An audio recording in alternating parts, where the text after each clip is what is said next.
how to know what the spokesperson should do. This is also a really great catch-up if you haven't taken any of my other crisis communication lectures, because I'm going to talk about crisis phases and interacting with media and a bunch of things that I've already talked about so far this semester. So let's get started.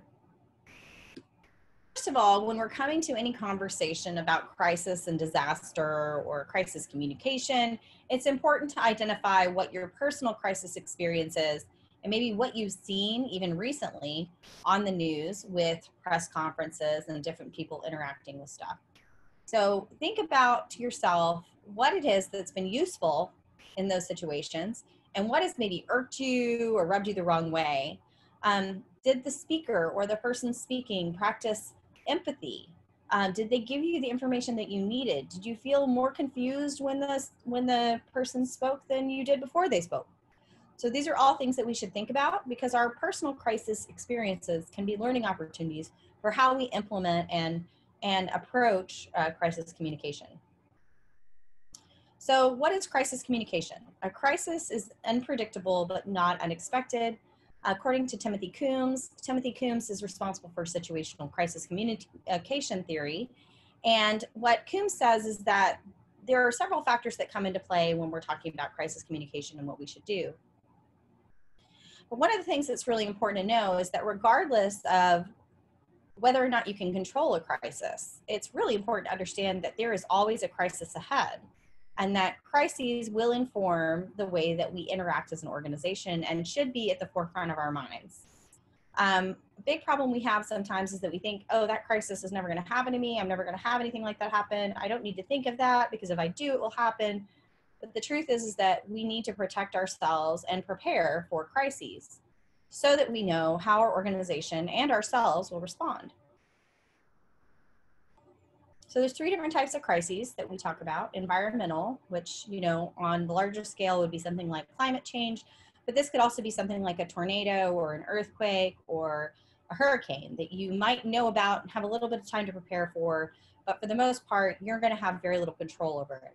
The second is something that's man-made. It's made by humans. So in this case, or human-made, we're thinking about things that maybe like the BP oil spill, maybe a reputational crisis for your organization where somebody tells a lie and it grows out of proportion and control. And then this idea of a mixture. So a mixture is something that maybe has implications that are human-made and environmental as well.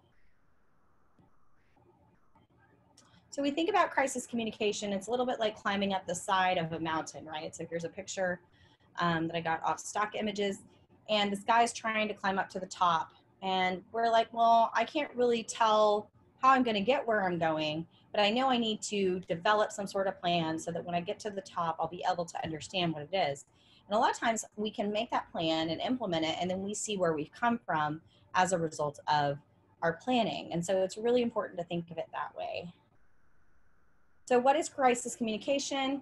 There's 2 really arguments about what crisis communication is. And when we're talking about crisis communication, it's mainly coming out of the field of public relations, but it is becoming a more interdisciplinary field, you know, with kind of conversations out of risk and crisis management.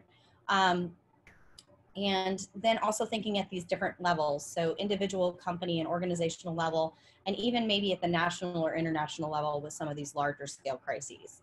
It's also about the perception of an unpredictable event that might threaten stakeholders or people or the performance of an organization or even the performance of an economy. And so these definitions come from Barrera and Coombs. They're both theorists in crisis communication. Good articles if you want to go read some from 2014 and 2000s. Here are the crisis phases, just to give you guys a picture of that and a reminder. So I would start with the crisis itself, which is, you know, involves detecting, containing, and recovering. Also this idea of post-crisis, so this following up, shaping memories, which become history, assessing effectiveness of your crisis strategies, learning, which then informs the pre-crisis phase of scanning, you know, monitoring, using tools, and assessing the situation for the future. Here's another model that I like, which kind of breaks that down a little bit further and gives you some very, sorry about that, some very clear ideas of what you should do in a crisis. So, you know, identifying and defining the crisis, researching, establishing a spokesperson, which is what we're talking about today, developing key messages for the audience, communication, monitoring, following up, and evaluation. So that's actually what you should be doing during that crisis phase. So again, what is crisis communication? You know, here, like I said, we talk about relationships. We talk about how an individual, company, or organization relates to a public. And so that's super important. You may have seen during the COVID crisis, there were a lot of messages going out from different companies, like, we care about what you're going through, our business is still open, this is what we have to provide you during this time. So very clear messages about that.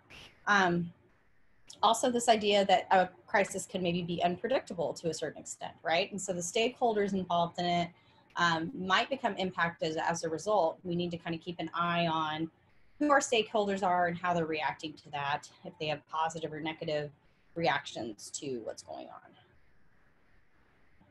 So what does the press want? That's a really important thing, because if we're a spokesperson, we're going to mainly be speaking to our broader public, maybe our internal publics, and the press, or journalists, right? So journalists want to get information that's in line with their news values. This is from Kraft and Davis. So thinking about proximity, prominence, novelty, conflict, which is the most currency, impact, and timeliness. And so depending upon what the crisis is, you're going to have a different interaction or expectation as to what's going on. But for the most part, crises and disaster have a lot to do with conflict and proximity, right? Because it's about how it affects me, where I am right now, and how do I prepare myself to fight against whatever that is. Another one is, of course, impact. And then we want timely information, right? We want information that's timely, because then we can understand what's going on.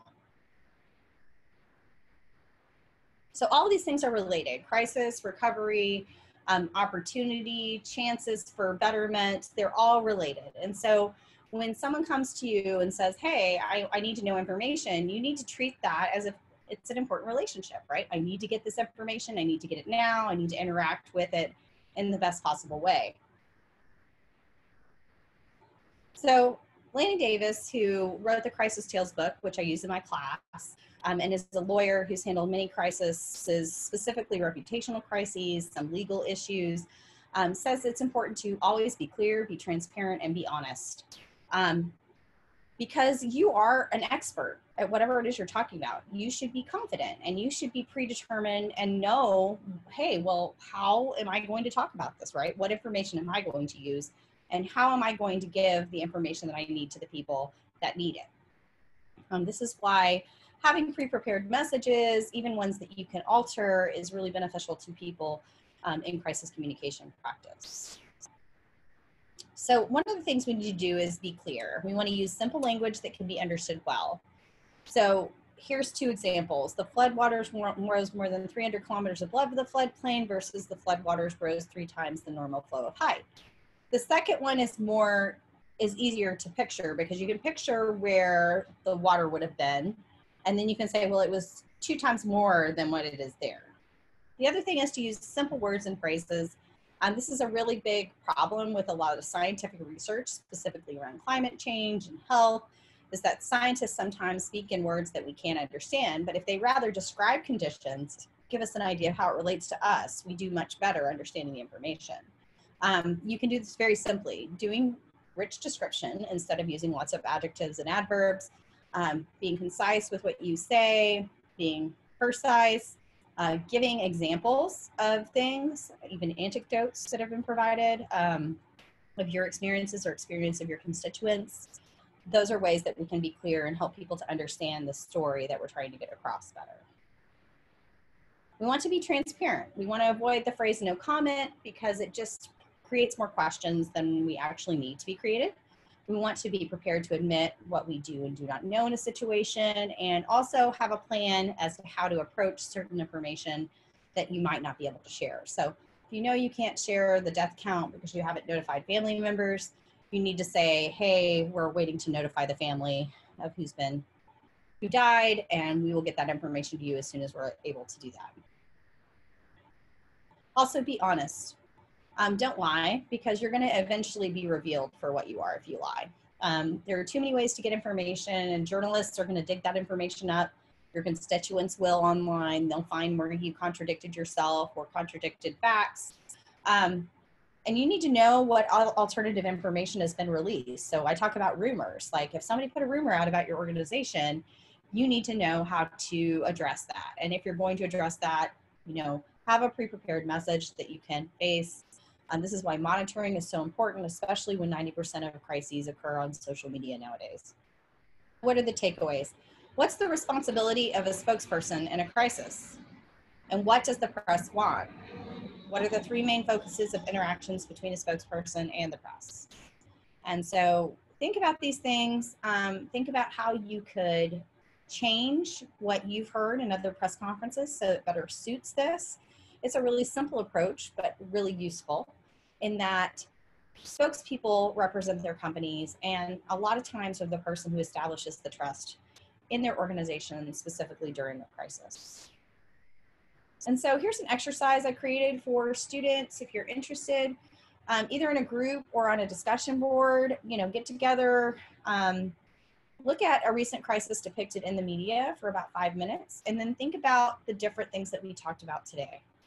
Was it environmental, human-made, or a mixture? What are ways that a spokesperson could have been better prepared or practiced transparency, honesty, and clarity during his or her speech? And are there crises that were handled better or worse? Share these with the class and then come up with an idea of how you would change that.